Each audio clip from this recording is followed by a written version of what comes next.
আসসালামু আলাইকুম প্রিয় দর্শক। আমি ক্যামেরা সেট করেছিলাম কিন্তু আমার ভিডিওটা হয়নি। আমি তেল, পেঁয়াজ, এলাচ এগুলি দিয়েছি। এখন খেয়াল করে দেখি যে আমার তো অন হয়নি ক্যামেরা। প্লিজ আমাকে ক্ষমা করবেন। আমি এখন দিয়ে দিব ছোট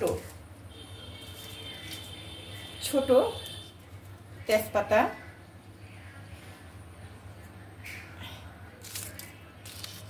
ছোট 4টে, এখানে দারচিনি 3 পিস আর কিছু গোলমরিচ দিয়ে দিলাম। এখানে দিয়ে দিব লং। আমি এখন এটা একটু ভেজে নিব। আমার ক্যামেরা যে অন হয়নি সেটা আমি খেয়াল করিনি। বাসায় গেস্ট আসতে আরও বুঝতে পারিনি, আমাকে মাফ করে দিবেন। এখানে আমি একটু পানি অ্যাড করব।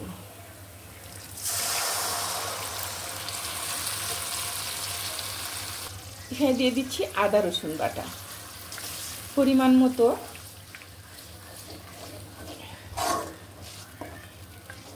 আমি আদা রসুন বাটাটা কষিয়ে নিচ্ছি।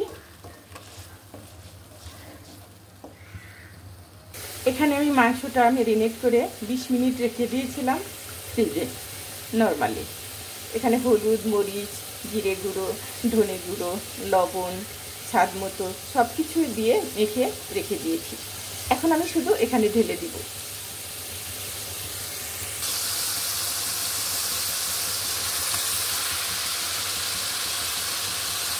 মাংসের পিসগুলো একটু ছোটো করেছি, কিন্তু হাড় তো ছোটো করতে পারিনি।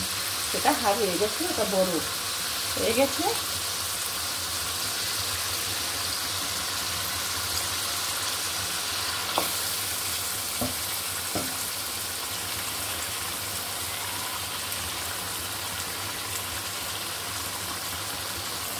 মাংসটা আমি কষিয়ে নিচ্ছি ভালোভাবে।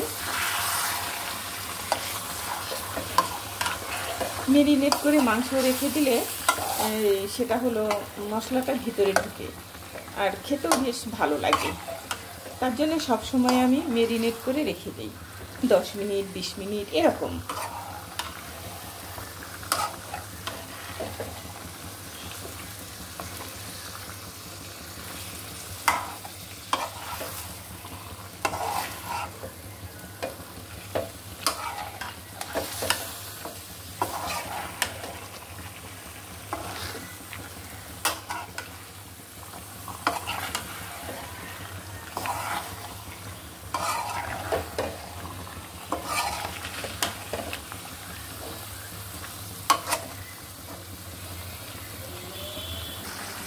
সেটা আর একটু ভালোভাবে একটু কষিয়ে নিয়ে তারপরে একটু অল্প করে আমি একটু পানি অ্যাপ্লাই করব। 2 বার কষাতে হবে, কারণ ফ্রিজে ছিল তো মাংসটা।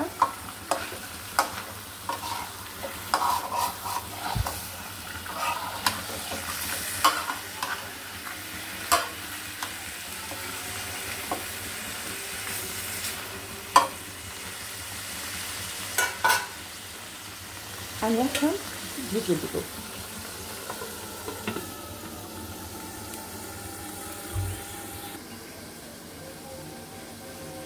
বাইরে অনেক বৃষ্টি, প্রচুর বৃষ্টি হচ্ছে। আর এখন তো আছরের আজান দিচ্ছে, মনে হচ্ছে যে সন্ধ্যা হয়ে আসছে এরকম। দেখি মাংসটা কতটুক হলো, দেখে নিই। এটা খুলে নিই। একটু পরপর নেড়ে দিতে হবে, কারণ লেগে যেতে পারে।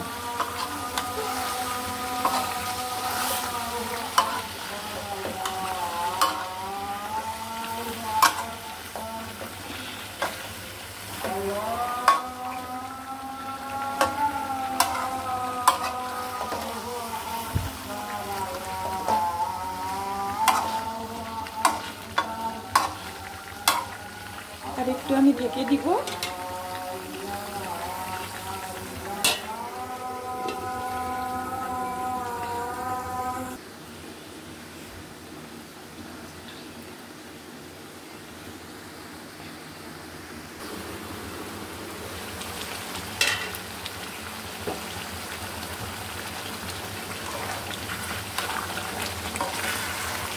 মাংসটা বারবার নেড়ে দিতে হবে, তাহলে ধরে যাবে। কারণ কড়ার মধ্যেই আমি রান্না করি, সব পাতিল সব কিছু রান্না করতে করতে নষ্ট হয়ে গেছে, সেজন্যই আমি কড়াই ইউজ করি এখন।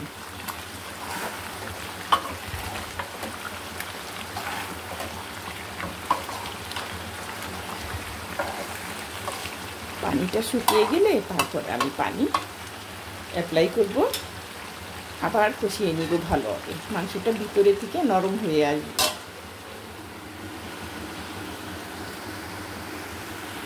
দেখি লবণ হয়েছে নাকি, দেখে নেই। লবণ একটু লাগবে, লবণ কম দিয়েছিলাম, একদম পানসি হয়ে গেছে। আমি নেড়ে দিচ্ছি।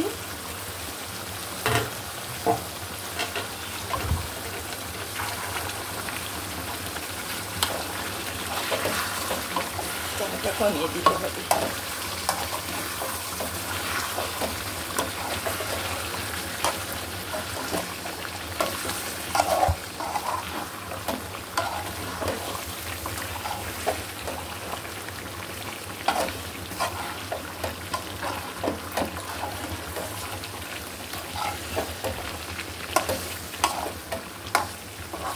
গরুর মাংসের মধ্যে আদা রসুন এটা মাপ করে দিতে হয়, কারণ মাপের কম হলে ভালো লাগবে না, আর বেশি হলেও আবার ভালো লাগবে না।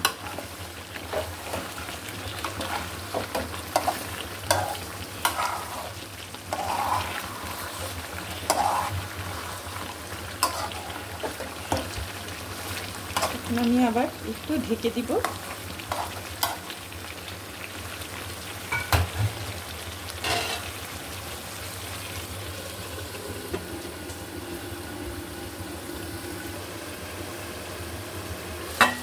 মাংসটা যদি ভালো হয় তাহলে মাংস কষাতেই কমে যাবে, একদম আস্তে আস্তে নিস্তেজ হয়ে যাবে, আর কি মাংসটা ঢুলবে, এমনি নাড়াচাড়া দিলে ঢুলবে একটু। আর যদি মাংসটা যদি শক্ত থাকে, নাড়াচাড়া করলেও দেখবেন যে মাংসটা একদম একটু নাড়াচাড়া করছে না, একদম সেরকম সোজা হয়েই থাকবে। আর আমি সেজন্যই এটা বলছি যে মাংসটা আসলে ভালো হলে রান্না করতে সুবিধা। অনেক মাংস কিন্তু শক্ত হয়ে থাকে, আর অনেক মাংস কষাতেই একদম কমে যায়, নিস্তেজ হয়ে যায়। তেলটা উপরে চলে আসছে, আমি এখানে পানি অ্যাড করব।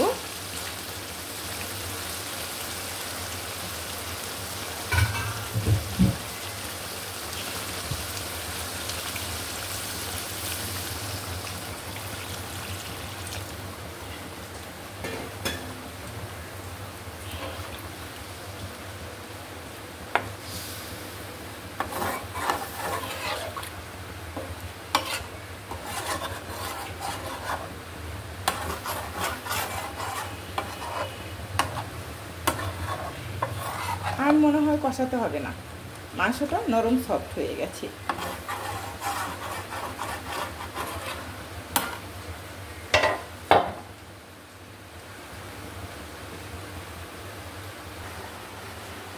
এখন আমি ঢেকে দিব।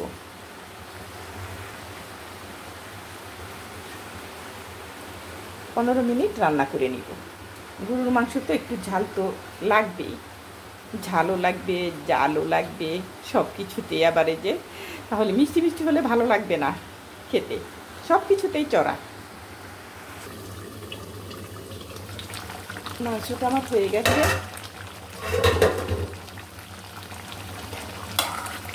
পোলাও রান্না করেছি, সেটা দেখানো হয়নি, ক্যামেরার মধ্যে সমস্যা হয়েছিল, দেখাতে পারিনি। ইচ্ছা করে কত চেষ্টা করলাম, ইচ্ছে করে না, মোবাইলে সমস্যা হয়েছিল, তার জন্য দেখাতে পারিনি। অনেকবার চেষ্টা করেছি, অনেকবার ট্রাই করেছি, কিন্তু পারিনি।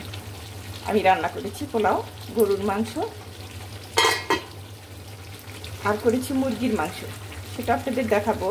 মুরগির মাংস করেছি শুধু আমার ভাইয়ার জন্য, সে তো গরুর মাংস খাবে না, সেই জন্যে সেটাও আপনাদের দেখিয়ে দিলাম।